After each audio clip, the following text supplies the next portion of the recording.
नहमदुहु व नसल्ली अला रसूलिल करीम अम्मा बाद फ़अऊज़ु बिल्लाहि मिनश शैतानिर रजीम बिस्मिल्लाहिर रहमानिर रहीम।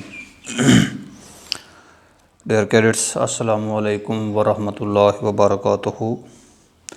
सबसे पहले आप लोगों के लिए सलामती की दुआ, अल्लाह पाक आपको हमेशा शाद व सलामत रखे।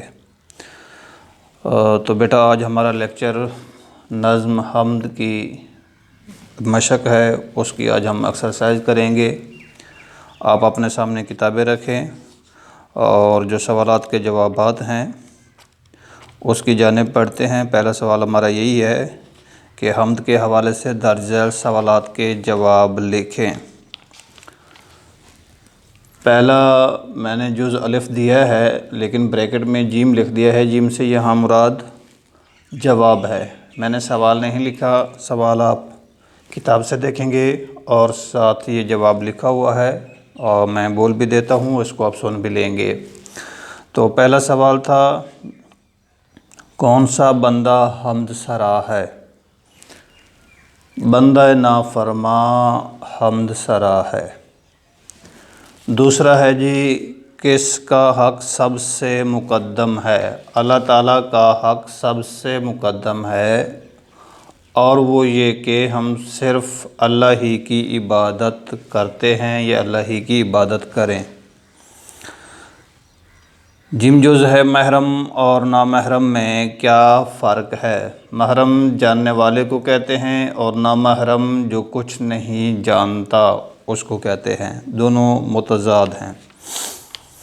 अल्लाह का गधा किस में मगन रहता है? अल्लाह का गधा अपनी कमली में मगन रहता है।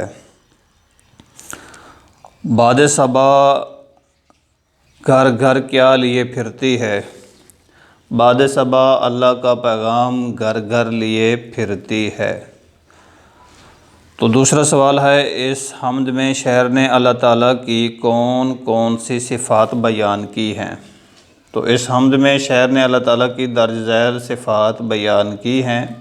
तमाम चीज़ों पर उसी का कब्ज़ा है, वही इबादत के लायक है, वो एक छुपा हुआ राज है और वो हर एक चीज़ पर कादिर है। ये अल्लाह ताला की सिफ़ात बयान की हैं। हमारे सामने तीसरा क्वेश्चन है, मदरजा झैल अल्फाज़ व मुरक्कबात के मानी लिखें। मुरक्कबात के मानी, पहला है जी मुक़द्दम, जिसका मतलब है अव्वली, सबसे पहले, पहला। दूसरा है जी महरम, जानने वाला, खिलाते सुल्तानी, बादशाही लिबास, मुहीत, अहाता किए हुए, घेरे में लिए हुए, आफाक, उफ़ की जमा, मुराद ये कायनात है। बंदा नाफरमा, नाफरमानी करने वाला बंदा। तीसरे शेर में चौथा सवाल है, तीसरे शेर में शायर ने महरम और नामहरम को किस लिए एक जैसा करार दिया है? इसकी थोड़ी सी आपको वजाहत करना होगी, मैं यहाँ बयान कर देता हूँ, आप जवाब में उसी तरीके से लिखेंगे। महरम जानने वाले को कहते हैं और नामहरम जो कुछ नहीं जानता। शायर ने दोनों को एक जैसा इसलिए करार दिया है कि जो शख्स इस दुनिया में आता है, अगर वो इस दुनिया की रंगीनी में खो जाता है तो वो आखिरत से नावाकिफ़ हो जाता है। और दूसरा शख्स है जो इस दुनिया में आता है, इस दुनियादारी से लाताल्लुक़ हो जाता है और अपनी ज़ात को अल्लाह ताला की ज़ात में ज़म कर लेता है। गोया वो इस दुनियादारी से अनजान बन जाता है। एक इस दुनियादारी को जान लेता है और दुनियादारी का होकर रह जाता है और दूसरा इस दुनियादारी से मुँह फेर लेता है और अल्लाह ताला की ज़ात को पा लेता है। फिर वो इस कायनात की रंगीनी है, जो भी इसमें हिरस है, दौलत है, जाहो मनसब है, इससे लाताल्लुक़ हो जाता है। तो गोया फिर वो इसको कुछ नहीं जानता। इसलिए शायर ने यहाँ कह दिया है कि जो जानने वाला है और जो ना जानने वाला है वो दोनों बराबर हैं। पांचवा सवाल है, दर्ज झैल इशारात की मदद से हम्द का खुलासा मुकम्मल करें। दिलों पर अल्लाह ताला का कब्ज़ा है। नाफरमान बंदा हम्द सराई अल्लाह ताला ही की करता है। अल्लाह की बंदगी का हक़ सबसे पहले है, मगर एक आम बंदे की बसात में नहीं कि वो तमाम जो हकूक़ अल्लाह के हैं या पूरे के पूरे वो अदा कर सकें। महरम और नामहरम बराबर हैं। खिलत सुल्तानी किसी अल्लाह वाले बंदे को पसंद नहीं है, वो अपनी कमली में मगन रहता है। और जो रंज मुसीबत में अल्लाह ताला का गिला करते हैं वो भी उसी पर यकीन रखते हैं। हर तरफ उसकी खुशबू फैल कर रहेगी, क्योंकि हाल ही कहता है कि मेरा बयान सबसे जुदा और अलग है। तो ये 4 सवाल हैं, 5 मुकम्मल हो गए। छठा सवाल है जी आपका, एराब लगाकर तलफ़्फ़ुज़ वाज़ेह करें। तो यहाँ मैं एराब लगा देता हूँ, आप उसको नोट कर लीजिए। खुशी ये है कि बहुत सारे बच्चे जो है वो अपना होमवर्क कर रहे हैं और मुझे भेज रहे हैं, मगर उनमें से चंद बच्चे ऐसे भी हैं जिन्होंने ताहाल अपना होमवर्क नहीं भेजा। तो बेटा मैं मैसेज में भी लिख चुका हूँ ग्रुप में कि जो बच्चे होमवर्क नहीं कर रहे वो ख़ुद ही अपने नतीजे के ज़िम्मेदार होंगे। और चूँकि हमें आगे इसी से एग्ज़ाम लेना पड़ जाए, इसी से ग्रेडिंग लेनी होगी, ग्रेडिंग करना होगी, तो उसके लिए आपके लिए फिर मुश्किल बन जाएगी। तो लिहाजा अपनी आदत बना लें, मामूल बना लें कि अपने घर का काम ज़रूर करें, नहीं तो आपकी परसेंटेज में वाज़ेह तौर पर फ़र्क पड़ सकता है। पहला है जी, बंदा है नाफरमा।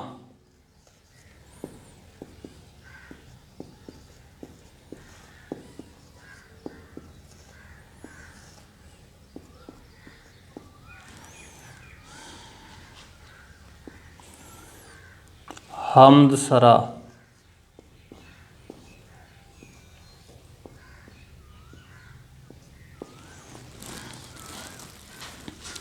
अगला है जी आपका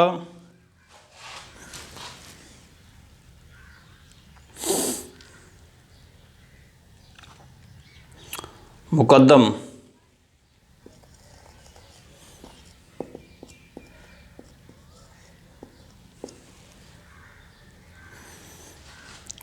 महरम,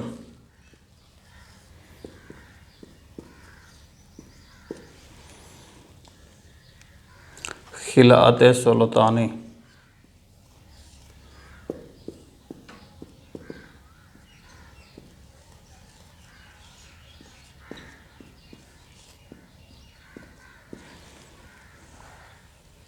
रंज व मुसीबत,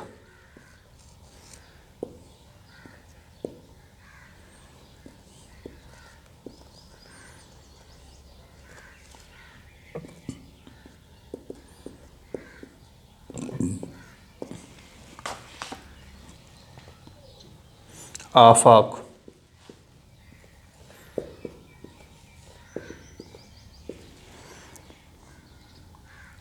रंग बयां,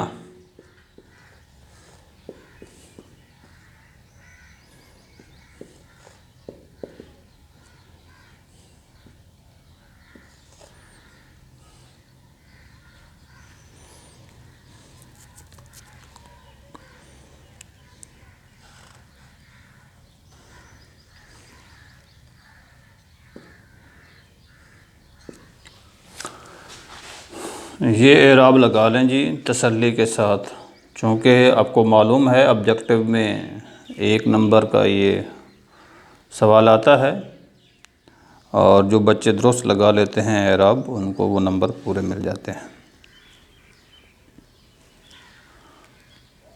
तसल्ली से नोट कर लें, उम्मीद है कि आप ये नोट कर चुके होंगे। 7वां सवाल है जी, मुनासिब लफ्ज़ की मदद से मिसरे मुकम्मल करें। मैं पूरा मसला तो नहीं लिख रहा, मगर जो दरमियान में अल्फाज लगाने हैं वो लिख देता हूँ। ये इनको गौर से देख लें। बंदा नाफरमा, हमसरा, मुकद्दम, महरम, खिलात सुल्तानी, रंज मुसीबत, आफाक, रंग बयां।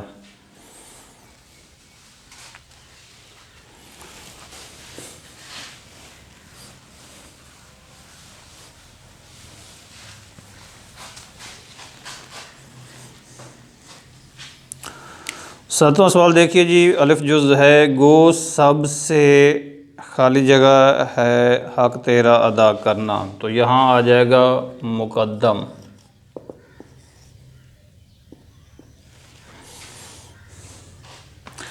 बेजुज़ है जी, महरम भी है ऐसा ही जैसा कि है खाली जगह, दूसरे बे में आ जाएगा ना महरम।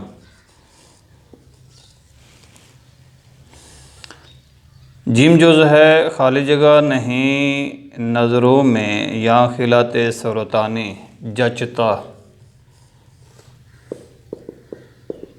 जचता नहीं नज़रों में या खिलाते सुल्तानी। दाल जुज़ है, खाली जगह में फैलेगी कब तक न महक तेरी, आफाक।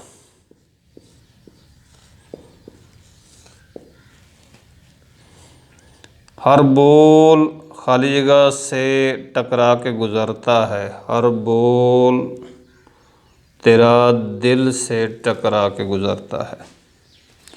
तो ये आपने लगाने हैं, मुकद्दम, नामहरम, जचता, आफाक और दिल।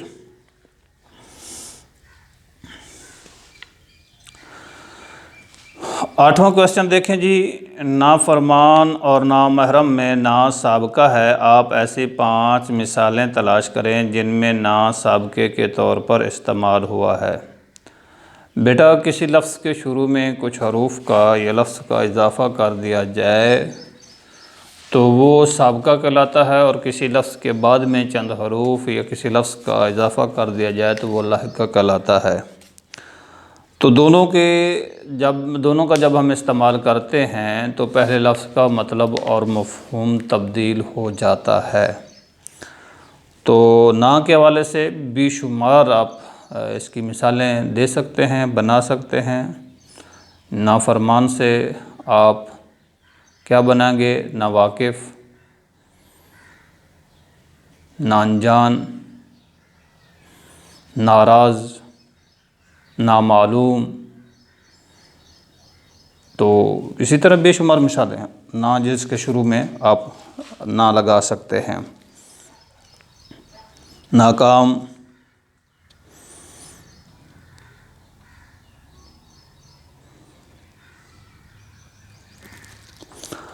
नौवां क्वेश्चन है, कालम अलिफ में दिए गए अल्फाज को कालम बे के मुतल्लिका अल्फाज से मिलाएं। आपने 2-3 कालम बनाने हैं, कालम अलिफ, कालम बे और कालम जीम में दुरुस्त जवाब लिखेंगे। तो ये मैं कालम बे यहाँ वाइट बोर्ड पे बनाए देता हूँ।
ये दुरुस्त जवाब आ जाएगा। बंदा नाफरमान के सामने हम्द सरा,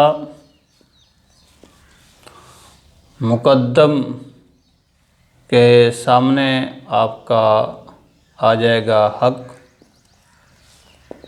महरम के सामने आ जाएगा आपका नामहरम,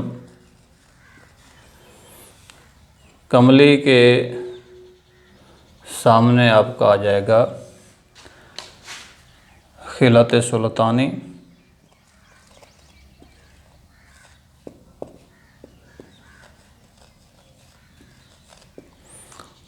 आफाक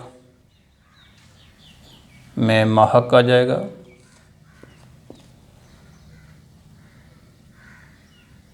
पैगाम सबा आ जाएगा, बोल रंगे बयां आ जाएगा।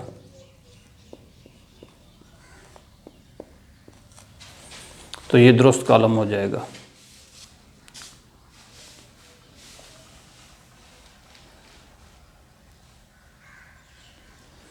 ये आप कॉलम बना लें। चलें जी आगे बढ़ते हैं। कॉलम के सवाल से आगे है जी हमारे पास काफ़िया। यहाँ लिखा हुआ है, मैं इसको पढ़ भी देता हूँ, कुछ आप लोगों को समझाया भी देता हूँ। हर चंद के ये तमाम लेक्चर बड़ी तफसील और वजाहत के साथ क्लासरूम में भी हो चुके हैं, इनको समझाया जा चुका है। मज़ीद इसलिए कि हमने दोबारा इनका आगाज़ कर दिया है, तो आप इनको भी तसल्ली से कर लें। शेर के आखिर में आने वाले हम आवाज़ अल्फाज को काफ़िया कहते हैं। हर शेर में काफ़िया तब्दील होता है, ताहम इनकी इनकी सौत जिसको आवाज़ कहते हैं एक जैसी रहती है। काफ़िया की जमा कवाफ़ी है। काफ़िया की चंद मिसालें देखें, नीचे ये अशार लिखे हुए हैं। तो बेटा इन लोगों ने वजाहत की है कि शेरों के आखिर पर आने वाले अल्फाज को काफ़िया कहते हैं। मानी इनके तब्दील हो जाते हैं, इनकी आवाज़ जो सौत है वो एक जैसी रहती है। तो हम कहते हैं कि काफ़िया शेरों के आखिर पर आने वाले हम वज़न या हम आवाज़ अल्फाज को काफ़िया कहते हैं। काफ़िया के लफ्ज़ी मानी हैं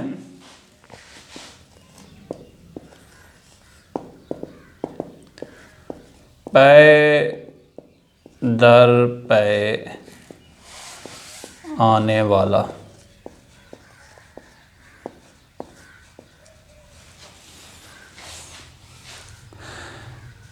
एक लफ्ज़ के लुग़वी या लफ्ज़ी मानी होते हैं, एक उनको हम इस्तिलाही मानों में इस्तेमाल करते हैं।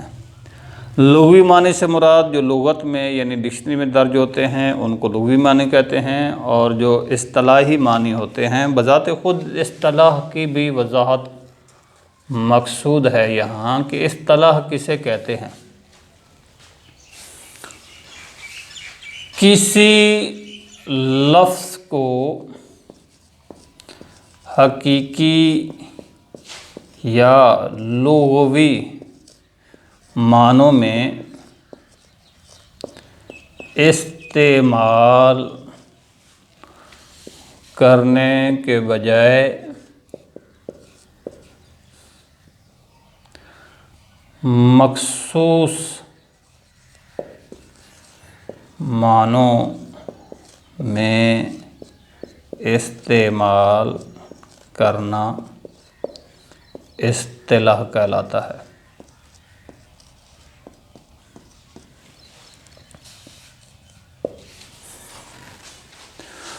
तो बेटा किसी लफ्ज़ को लुग़वी मानों की बजाय उसको कोई मानी मखसूस कर देना, उसके लिए कुछ मानी मखसूस कर देना, मखसूस मानों में इस्तेमाल करना, तो वो इस्तिलाह बन जाता है। बेशुमार अल्फाज के लुग़वी मानी कुछ और हैं, मगर हम उनको मखसूस मानों में इस्तेमाल करते हैं।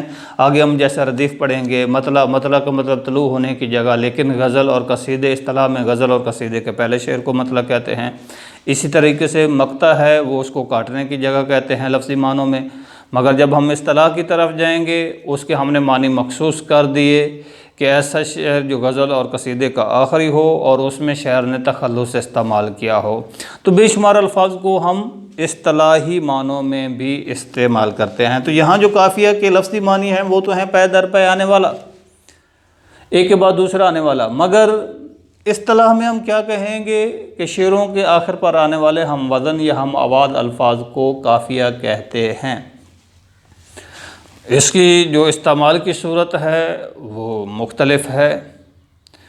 यानी अगर हम गज़ल की हैत में चले जाते हैं तो पहले शेर अगर मतला है तो उसके दोनों मिसरों में काफ़िया इस्तेमाल होगा और आगे आने वाले हर शेर के दूसरे मिसरे में काफ़िया और रदीफ़ होगा अगर रदीफ़ मौजूद है तो। अगर हम मसनवी की हैत में चले जाते हैं तो उसके हर शेर का रदीफ़ और काफ़िया तब्दील होता चला जाता है और उसके दोनों मिसर हर शेर के दोनों मिसरों में पाया जाता है। अगर हम मुखम्मस या मुसद्दस में चले जाते हैं, मुखम्मस के पहले 4 मिसरों का आपस में रदीफ़ काफ़िया मिलता है, 5वें का अलग हो जाता है, और मुसद्दस में भी पहले 4 का काफ़िया मिलता है 4 मिसरों का, और आखिरी जो 2 मिसरे होते हैं उनका अपना अपना अलग तौर पर रदीफ़ काफ़िया होता है। तो इसलिए इसके इस्तेमाल में वो एक अलग चीज़ है कि किस में किस तरह आता है। वो बहस अगर आप सामने होते तो ज़्यादा वज़ाहत के साथ आपको समझा देता, मगर आप यहाँ तक ही समझें कि शेरों के आखिर पर आने वाले हम वज़न या हम आवाज़ अल्फाज को काफ़िया कहते हैं।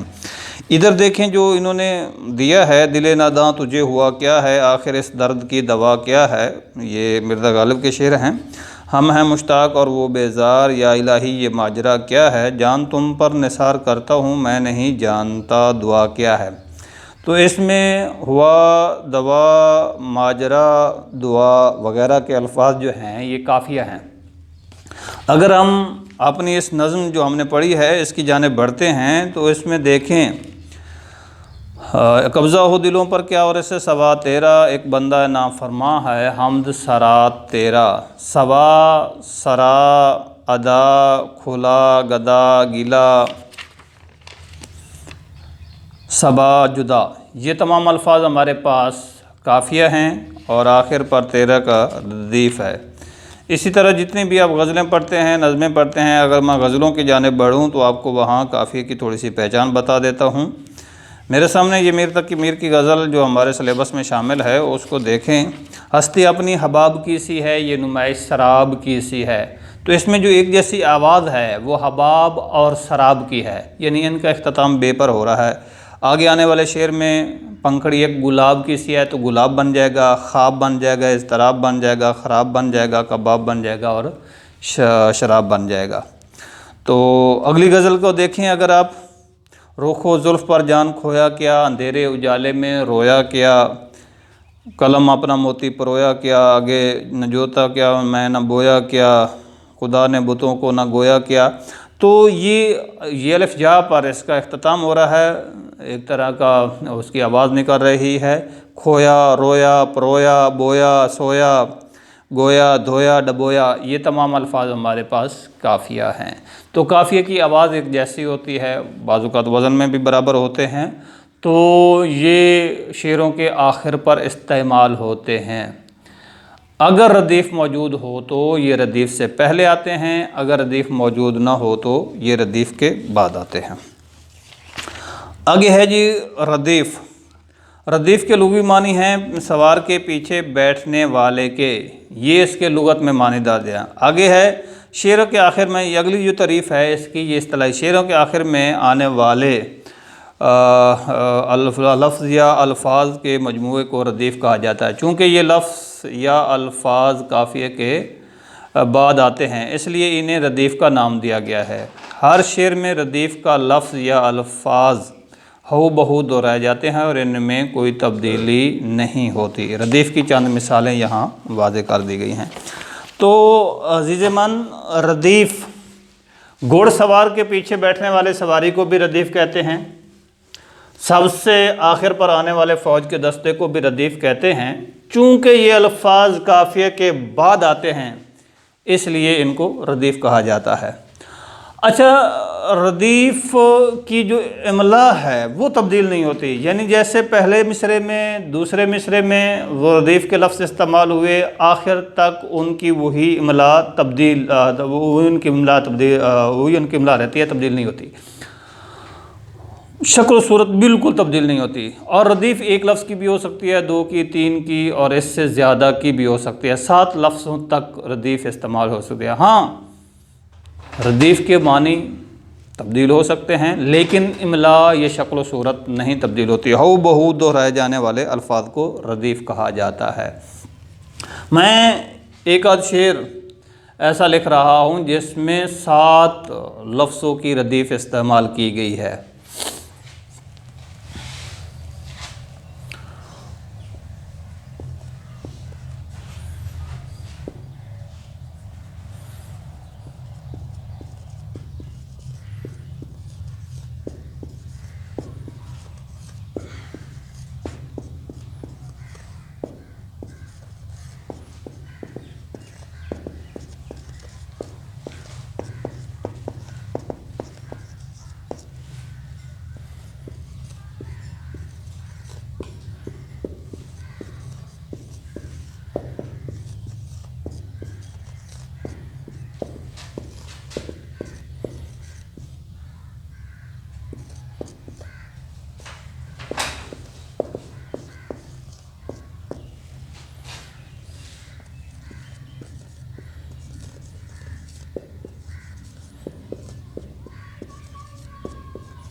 ये देखें बेटा, शेर वो जो हम में तुम में करार था, तुम्हें याद हो कि न याद हो, वही यानी वादा निभा का तुम्हें याद हो कि न याद हो।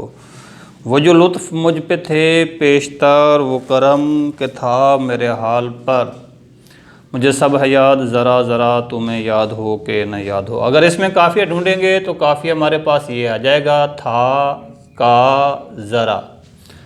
और अगले अल्फाज देखें, तुम्हें याद हो कि न याद हो, 1 2 3 4 5 6 7 लफ्ज़ों की ये रदीफ़ बन रही है। इनका इमला तब्दील नहीं हो रहा, यानी तुम्हें याद हो कि न याद हो जो पहले मिसरे में आ रहा है, आखिर पर वही दोहराया जा रहा है, हो बहु दोहराया जा रहा है, जैसे कि वैसे दोहराया जा रहा है, इसमें तब्दीली नहीं की जा रही।